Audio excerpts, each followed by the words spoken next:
Hello दोस्तों, क्या आपको लगता है ज़्यादा रैम होने से स्पीड ज़्यादा मिलेगी? नहीं, ये हमेशा सच नहीं होता है। रैम का काम होता है टेम्पररी डेटा को स्टोर करना ताकि मल्टीटास्किंग स्मूथ हो सके।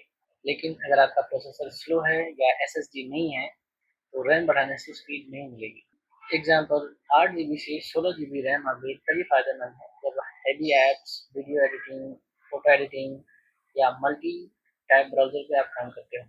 तो दोस्तों, रैम ज़रूरी है, लेकिन सिस्टम बैलेंस भी ज़रूरी होता है।